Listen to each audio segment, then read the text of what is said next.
तो आज हम बात करने जा रहे हैं, आज का जो हमारा सब्जेक्ट है ये कौम की एक बड़ी समस्या है।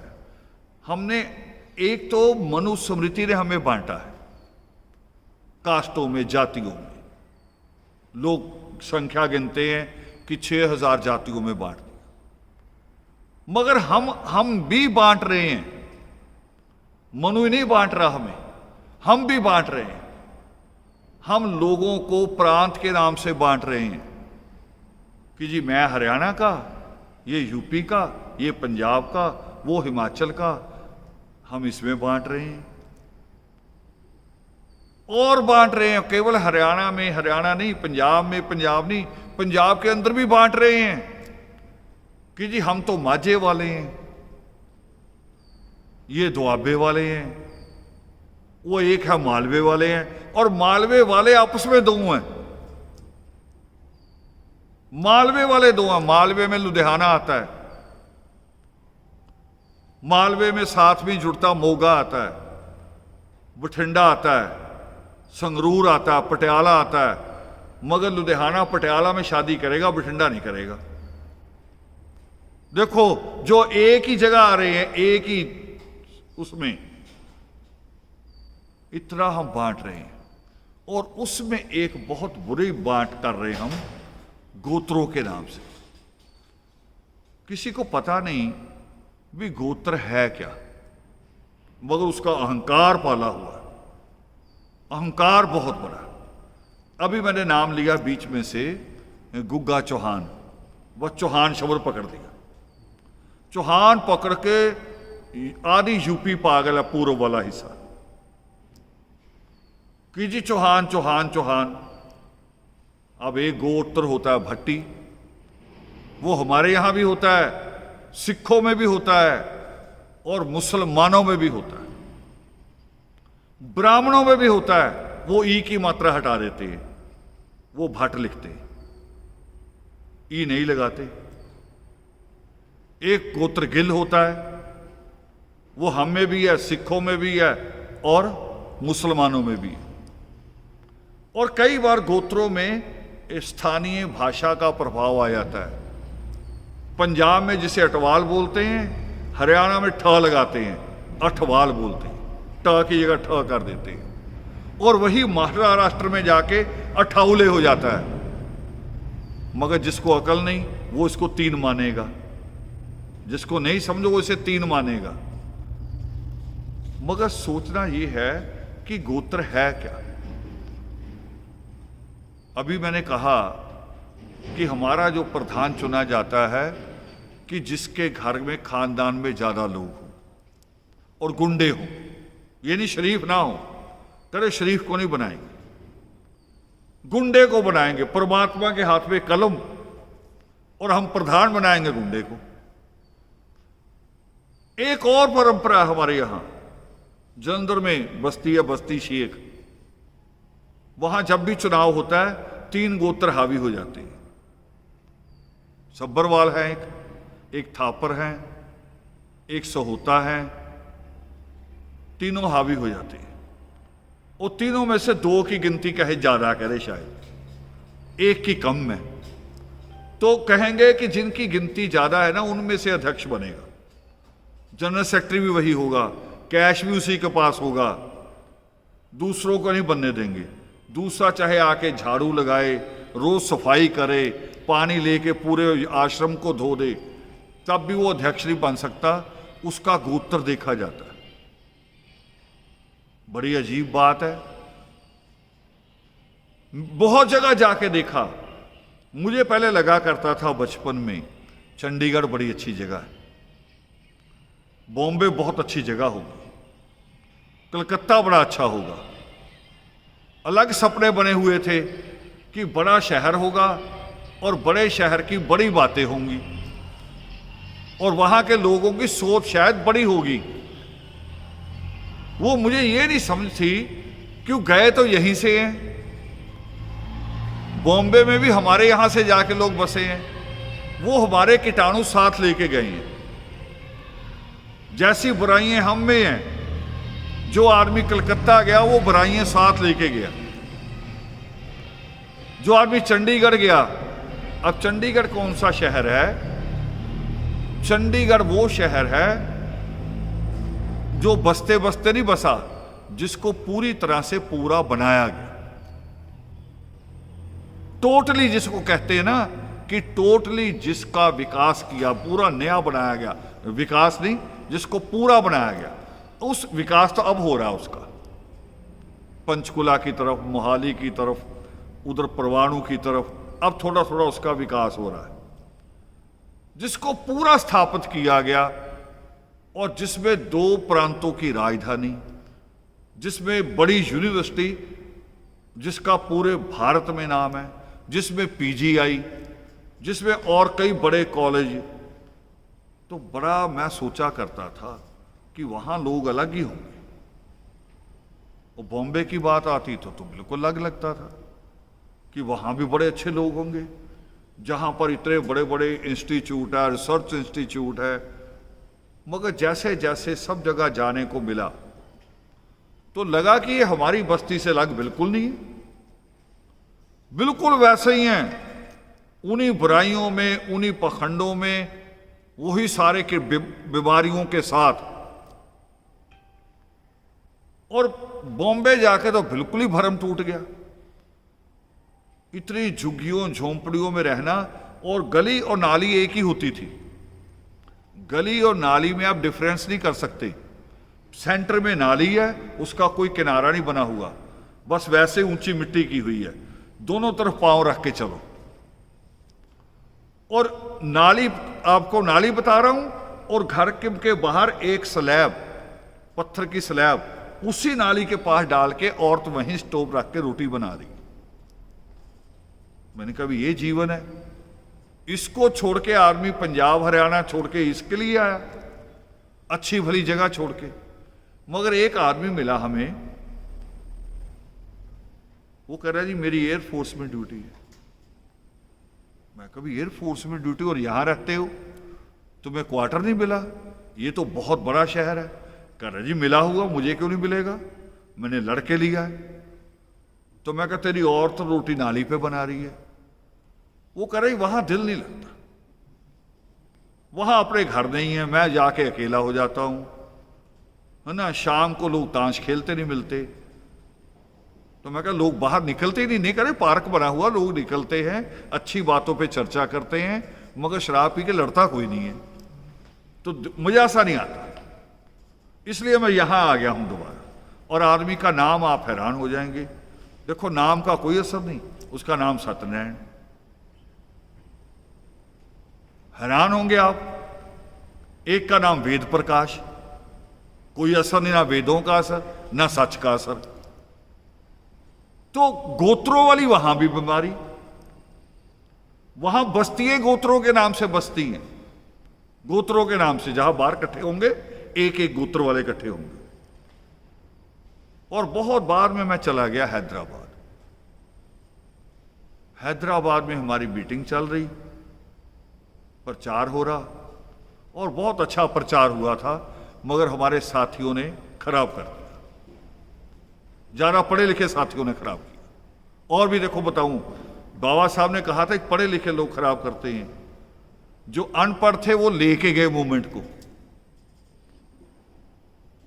आज नहीं है हमारे बीच में समय सिंह जी, और एक है महावीर जी, वो हैं।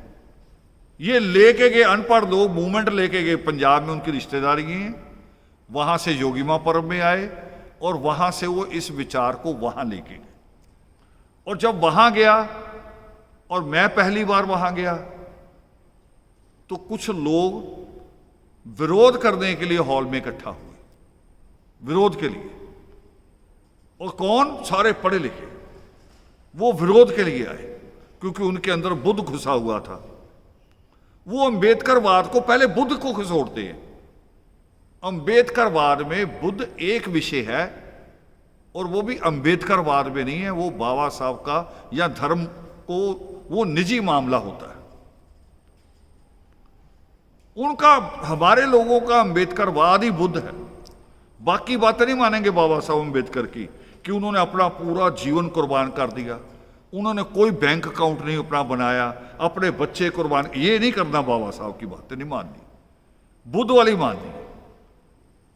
मगर जब हमारे भजन शुरू हुए वो हैरान हो गए कि ऐसा भी संगठन होता है, ये भी भजन है। एक बार किसी ने मुझे चैलेंज कर दिया था, बीच में नई मिसाल दे रहा हूं अलग। एक किताब है भारत में बहुत पॉपुलर, सच्ची रामायण, जिसको लिखा था पेरियार ने, मगर उसका हिंदी ट्रांसलेशन ललई सिंह यादव ने किया था। कानपुर के पास रहते थे वो। तो एक बार हमारे यहां एक भजन लिखा गया, मेरे साथ उनका चिट्ठी पत्र हुआ, वो चिट्ठी है हमारे रिकॉर्ड में। तो मुझे वो कह रहे जी आप लोग पखंड फैला रहे हैं, क्योंकि वो होता ना वाल्मीकि धर्म समाज, तो वाल्मीकि नाम बहुत उनको दुख देता, पढ़ते नहीं है। सच्ची रामायण के जो 10-20 पेज बनाए हैं, लिए वाल्मीकि रामायण से है। यानी पेड़ का फल तो खाना है और पेड़ को लात मारनी है, ये वो लोग हैं। तो मुझे कह रहे आप पखंड फैला रहे हैं। तो मैंने एक अमृतसर के हमारे एक राइटर होते थे, बिल्कुल अनपढ़ बेचारे सफाई कर्मचारी, उनका नाम था ब्रह्मचारी। उन्होंने एक भजन लिख दिया, अछूत जन जलाए जा रहे हैं, कत्ल करवाए जा रहे हैं, वक्त आ गया है तानो सीना, ए नौजवानों नहीं तो बचोगे कभी। तो उसी में एक आगे अंतरा आता था। उन दिनों सहारनपुर में घटना घटित हुई थी, हमारे 5 लोगों को घर में जिंदा जला के मार दिया था। तो उस पर भी राइटर ने लिख दिया, वो करे क्यों ना जगजीवन राम को हम पीटे, क्यों ना उसका जनाजा घसीटे, डूब मरे ऐसा गद्दार नेता जिसके होते हम जलाए जा रहे हैं। जो आदमी रक्षा मंत्री हो, देश का उप प्रधानमंत्री बना हो, उसके बावजूद दलित जला दिए जाए तो लिखा जाएगा। मैंने ये भजन ललई सिंह यादव को भेज दिया। उनका जवाब आया, देखो जवाब में क्या लिखता, अपने आप को राइटर समझते हैं, विद्वान समझते हैं। कह रहे जी आपका जगजीवन राम की तरफ जो इशारा है वो शरदे जगजीवन राम जी की तरफ ही है, शरदे लगा रहा, ये लेटर में है उसके शब्द। मैं कहा हाँ जी उसी की तरफ।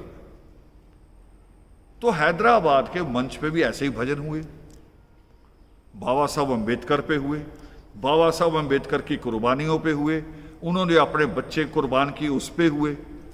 वही जो विरोध करने आई थी पूरी टीम पहली लाइन की, नतमस्तक हो गई। और उनका आदमी मंच पे आया, कह रहा जी अभी थोड़े दिन पहले आपके आने से पहले हमने प्रोग्राम किया है और उसमें से 26,000 रुपया बचा हुआ है और हम अभी आपको दे रहे हैं। प्रभाव इतना है इस मिशन का। और वो अगला प्रभाव वहां ये हुआ कि वो प्रोग्राम खत्म हो गया। आमतौर पे हाल में बड़ा प्रोग्राम होता है, खत्म हो गया, हम लोग वापस आ जाते हैं। मगर वहां के लोगों ने खड़े होकर कहना शुरू कर दिया कि जी मैं फला बस्ती से हूं, मैं फला बस्ती से हूं, कल आप हमारी बस्ती में आओगे, परसों इनके यहां जाओगे, हमारी बस्तियों में आओ, क्योंकि इस हॉल में पूरी पूरी बस्ती नहीं आई है, आप हर बस्ती में आओ और हर बस्ती को ये बात कहो। पूरा हैदराबाद जुड़ा था। मगर पढ़े लिखों ने जो कह रहे थे हम कलम के धनी हैं, उन्होंने सारा गुड़ गोबर कर दिया। कहते अनपढ़ों का कि चौधर के भूखे हैं, पढ़े लिखे उससे ज्यादा भूखे होते हैं। अभी पटियाला वाले तो बड़े दुखी होकर बता रहे थे, वो टीम जो 7 मंजिला मूर्ति बना रही है, जो 7 मंजिला मूर्ति बाबा साहब अम्बेडकर की, मेरे ख्याल से इतिहास में पूरे वर्ल्ड में पहली होगी शायद, इतनी बड़ी 7 मंजिल की कल्पना करो। वो बता रहे हैं, कह रहे जी हमारे यहाँ के पढ़े लिखे बड़े पदों पे जो रहे गजटेड ऑफिसर, कह रहे 1 रुपया देने नहीं आए और एक दिन आके कह रहे अब मैं रिटायर हो गया हूं, इलेक्शन लड़ना है, सारी टीम की जरूरत पड़ेगी मुझे, यानी आप मेरे चमचे बन के पीछे जिंदाबाद मुर्दाबाद, और मूर्ति के लिए 1 रुपया भी नहीं। मैंने कहा मुझे इससे खुशी हुई कि आप समझने लगे हैं, आप गुमराह नहीं हुए, आप जो शिकायत रख रहे हो मेरे आगे ये बड़ी बात है। मगर जो समस्या मैंने कही कि हमने तरह तरह से फूट डाली है, यही हैदराबाद, यही बॉम्बे, यही कलकत्ता, जिनको मेट्रो सिटी कहते हैं। प्रांतों के नाम पे बस्तियां बनी हैं। यूपी वालों की बस्ती अलग होगी, हरियाणा वालों की अलग होगी, और यही नहीं, फिर उसके आगे हम गोत्रों में बंटते हैं, और फिर इतना ही नहीं बढ़ते, एक दूसरे को नीचा दिखाते। वही की बात बता रहा हूं, हैदराबाद हम अभी बात कर रहे हैं तो एक बीच में से खड़ा भी हो गया, वो अपना गोत्र बता रहा है ऐसे। अब मैं गोत्र बोलना नहीं, क्योंकि हर गोत्र में बुरे लोग नहीं होते, अच्छे भी होते। हर गोत्र में अच्छे बुरे हर में होते हैं, घर में भी होते हैं। हम सारे भाई एक जैसे नहीं होते। तो अपना ऐसे करके बता रहा, अपने गोत्र का नाम लेके कि हम हैं महान। अब दूर था, लाइट थोड़ी कम थी, मुझे ठीक से दिखा नहीं। और सुबह हम जा रहे कार से, आगे कूड़े वाला ट्रक चल रहा और उसके ऊपर खड़ा वो आदमी।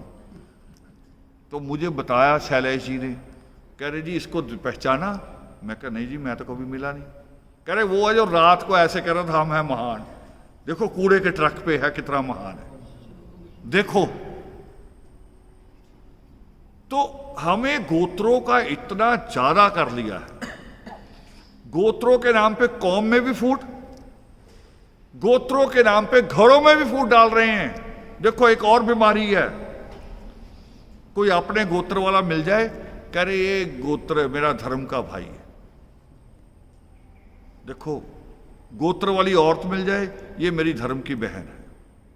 तो मैं कहा धर्मपत्री का गोत्र भी मिला ही लेना था, उसका गोत्र अलग आपका अलग, वो तो अलग अलग करके लेते हो, और धर्मपत्री उसे कहते हो, और भाई धर्म का वो जो आपके गोत्र का है। दुनिया में कोई बिल्कुल ये उंगलियों की तरह सब एक नहीं है।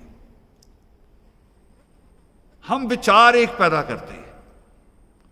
आदर्श एक विचार का नाम है, जो विचार देती है कि हमने कैसे गोत्र से, प्रांत से, भाषा से, अमीर गरीब से, छोटे बड़े से, काले गोरे से, किसी भी तरह के, यहां तक कि आदमी और औरत के, ये लिंग भेद से भी मुक्त होना है।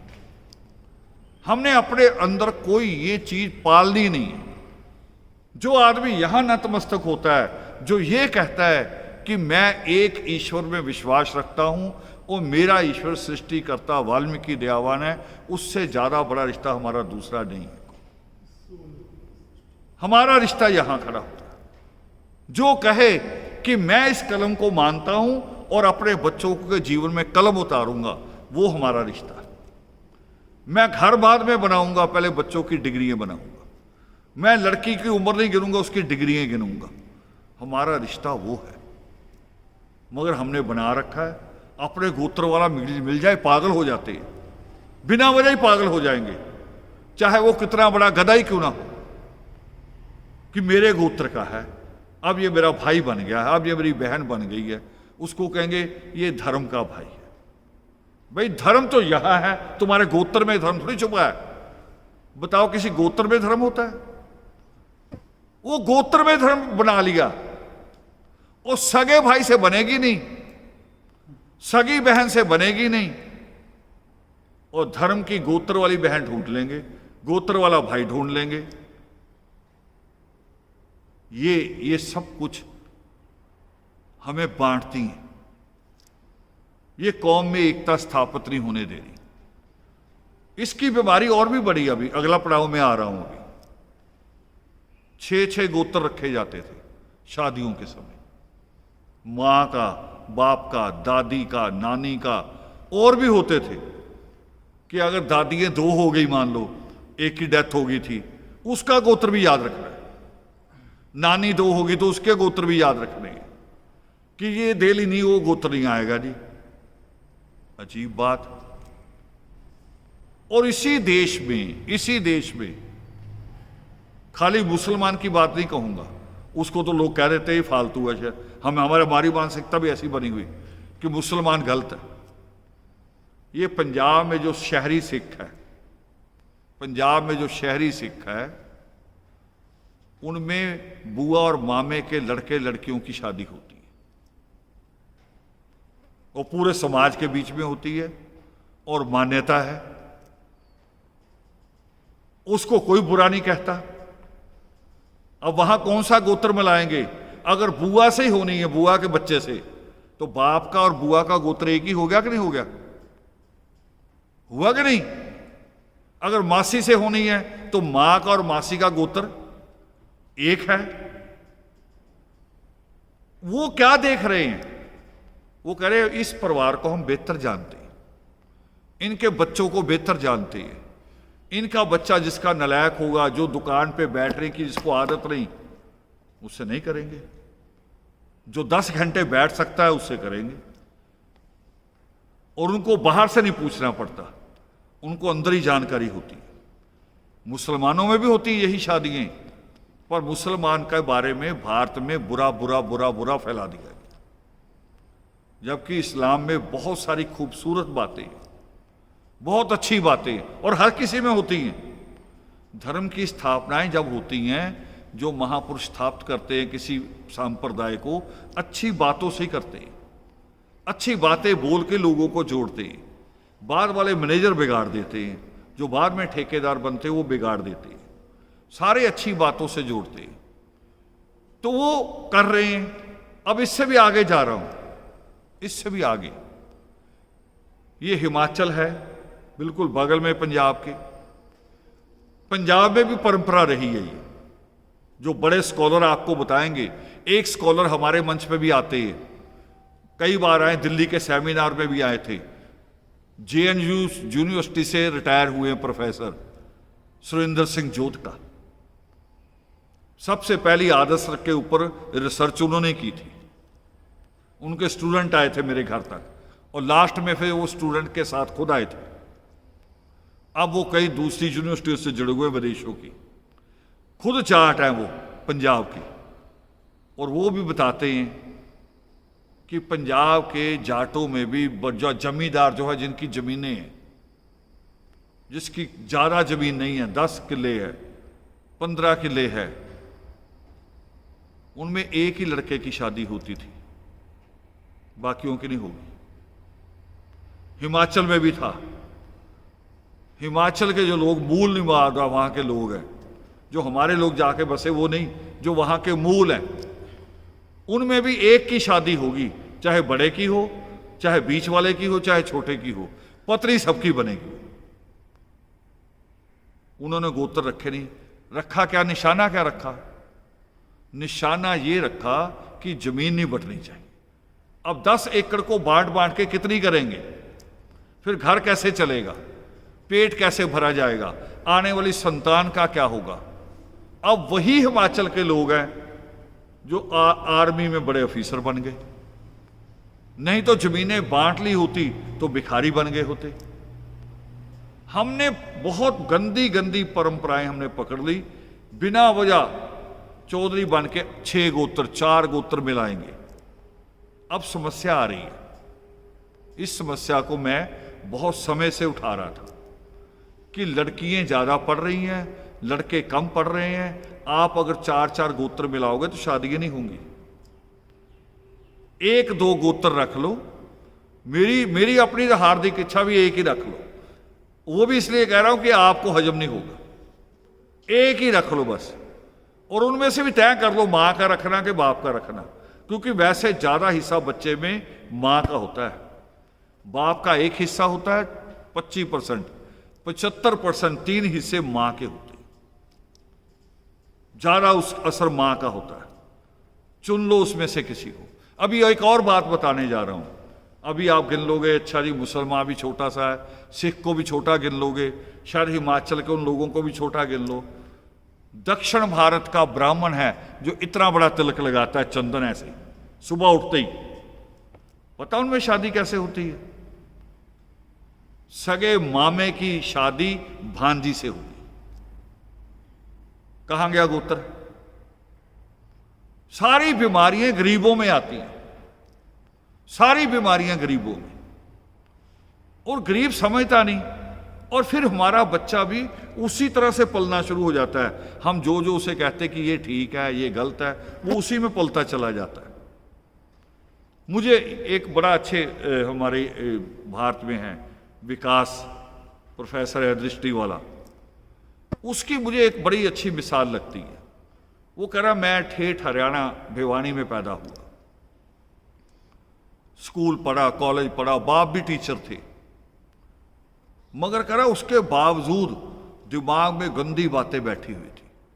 दलित के बारे में बड़ी बुरी सोच थी, औरत के बारे में उससे भी बुरी सोच थी, क्योंकि जिस स्टेट में औरत के घूंघट इतना बड़ा हो, इतना बड़ा घूंघट भी देते हैं औरतों को, और आदमी हुक्का लेके बैठे होते हैं, औरत सारा पट्ठे काट के, चारा काट के, या पानी पता नहीं कहां से भर के लाएगी, 2-2 मटके रखे होंगे, और आदमी हुक्का फूक रहे हैं, और फिर भी अपने आप को बड़ा मान रहे, औरत को घटिया मान रहे। उसने बताया कि जब मैं दिल्ली पढ़ने गया तब भी यही सोच थी, मगर जैसे जेएनयू में गया मैं पढ़ने, मेरी सोच ही बदल गई, औरत के प्रति भी और दलित के प्रति। आज वो बाबा साहब के ऊपर सबसे बेहतर बोलने वाला आदमी है। बहुत कई चीजें ऐसी बोलता है जो दलित राइटरों ने नहीं बोली। ऐसी ऐसी बरीक बातें बाबा साहब अम्बेडकर के बारे में, खूबसूरत बातें बताते हैं। अभी तो उसकी एक स्पीच आई कि बाबा साहब अम्बेडकर गीता के खिलाफ क्यों, लोगों ने जवाब नहीं दिया था। एक ही बात होती थी, गीता को जलाया बाबा साहब ने। भाई पता भी तो होना चाहिए भी क्यों जलाया। ये जवाब विकास जी ने दिया। तो वो आदमी कह रहा मेरी सोच वहां जाके बदली जब मैं एक बड़ी यूनिवर्सिटी में जो ज्ञान का केंद्र थी, तो ज्ञान ने मेरा तीसरा नेत्र खोल दिया। ये वाल्मीकि उपवन जेएनयू से बड़ा केंद्र बनेगा, जो दिमाग की सारे पर्दे खोल देगा। हम ये लकीरें तो हम खींचते हैं ना कि ये पंजाब है, ये हरियाणा है, ये पाकिस्तान है, ये इंडिया। लकीरें किसने खींची? ईश्वर है। ये जो रात बारिश आई, हवा आई, तूफान आई, वो सरहदों को देखती है। सुबह पुरुषार्थी जी का फोन आया कि रात करनाल भी पहुंच गया पूरा तूफान, यही बारिश भी पहुंच गई। जो ठंडक हमें दी वो ठंडक उनको भी दी। ईश्वर की कोई लकीर नहीं, कुदरत की कोई लकीरें नहीं है। मगर हम तो इतनी लकीरें बना रहे हैं, भाषा की लकीर, प्रांत की लकीर, गोत्र की लकीर, प्रांत के अंदर लकीर, इतनी सारी लकीरें हम खींच रहे हैं। तो फिर कैसे एक करेंगे? कैसे कहेंगे कि वो परम पिता है? अगर परम पिता है तो हम सारे उसी की तो संतान हैं, फिर हम अलग अलग कैसे हो गए? फिर अलग अलग कैसे हो सकते हैं? अगर ये लकीरें दिल दिमाग में हैं तो फिर हमारा ईश्वर एक नहीं, हमारा पिता एक नहीं।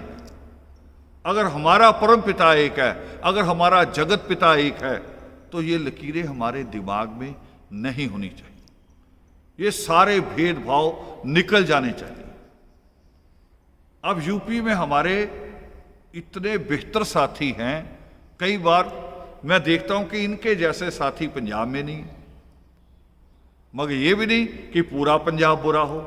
पंजाब में कई ऐसे साथी हैं कि मैं अभी कुछ का बात सोच ही रहा होता हूं, मेरी जुबान से अभी वो चीज निकलती है कि मुझे ये चाहिए, और वो 5 मिनट में पूरी कर देते हैं। ऐसे साथी हैं। तो ये कौन है जिनको हम अपने विचार से जोड़ रहे हैं? अगर उनको हम काटें कि नहीं नहीं यूपी वालों से बात नहीं करेंगे, तो मेरे विचार का, मैं उसके विचार का कैसे बनूंगा? हम सबके लिए दरवाजे खोलें और सबको आके कहें कि मैं और तू अभी तो केवल दिखने में एक है, कि तुम्हारे भी 2 हाथ है, मेरे भी 2 हाथ है, 2 आंख है, 2 कान है, 1 नाक है, 1 मुंह है, दिखाई दे रहा है, इस तरह से एक है। मगर उस परमेश्वर की लिखी हुई शिक्षाओं से जुड़ जाएं तो हम फिर धर्म पे भी एक हो जाएंगे। ये है धर्म। अगर हम उनकी शिक्षाओं पे सारे चल रहे तो हमारा धर्म एक है। अब पृथ्वी जी पगड़ी बांध के बैठे हैं, कोई 2 राय नहीं है, क्योंकि वो भी वही नतमस्तक होते हैं, मैं भी वही नतमस्तक होता हूं। वो भी कलम का उतना ही महत्व जानते हैं, अपने बच्चों के ऊपर उतना ही जोर लगा रहे हैं, हम भी लगा रहे हैं। तो हमारे बीच में लकीर खिंचेगी? नहीं खिंच सकती। ऐसे खत्म करनी है।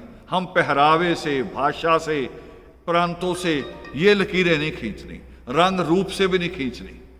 हमने अपनी सारी दूरियों को खत्म करके, इन सारी दीवारों को गिरा के, हमने केवल और केवल सृष्टिकर्ता वाल्मीकि दयावान की कलम और उस कलम से निकली शिक्षाएं जो मार्ग बताती हैं, जो रोशनी के एक मीनार हैं, जो वो रोशनी जो हमें मार्ग प्रशस्त करती हैं, हमने उससे जुड़ना है। इन सारी चीजों को हम खत्म करेंगे तब वाल्मीकि धर्म बनेगा। ये नारे से नहीं कि वाल्मीकि धर्म का प्रकाश हो।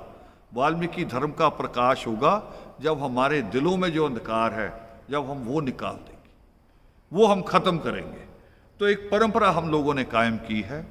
अंत में बस लास्ट शब्द कहने लगा हूं, जो लोग इसको सुनेंगे, कि वाल्मीकि उपवन ने एक परंपरा समय की भी कायम की है कि हर प्रचेतावार को प्रातः 11:04 से हमारा योगामृत शुरू होगा। नित्रेम का पाठ भी होता है और 1-1:30 बजे के बीच हम लोग इसे 1-1:30 बजे इसलिए निश्चित नहीं कर रहे समय कि कई बार थोड़ी सी बात कोई लंबी हो जाती है। हमारी इच्छा होती है कि जो हमने सीखा है वो हम सारा आपको दे दें, आप सारे सीखें। तो वो 1-1:30 बजे तक, यानी ये नियम बनाया भी चाहे 100 लोग इकट्ठा हों चाहे 4 ही हो, मगर टाइम पे शुरू होगा। लोगों का इंतजार नहीं किया जाएगा। अभी भी जब मैं यहाँ बैठा हूँ तो लुधियाना से मुझे फ़ोन आया कि हम आ रहे हैं, तो मैंने सोचा टाइम हो गया, वो अपनी टाइम से आएंगे, मगर हम अपना टाइम खराब नहीं करेंगे, अपना वो नियम बना के बैठेंगे।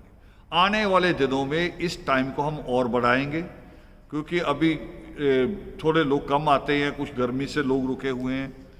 वाल्मीकि तीर्थ होके जो लोग लौटते हैं, कई लोग सुबह 8 बजे निकल आते हैं, तो सुबह 8 बजे वाला पाठ भी बनाएंगे एक।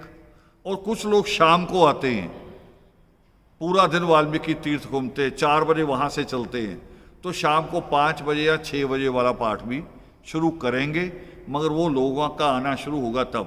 अभी 11:04 से 1 बजे तक वाला पाठ निरंतर हमारा जारी रहेगा।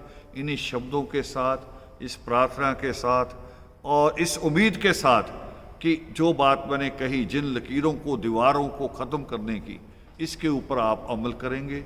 आप सबके बीच में विराजमान आदि अनादि परमात्मा को सादर नमन। जय वाल्मीकि।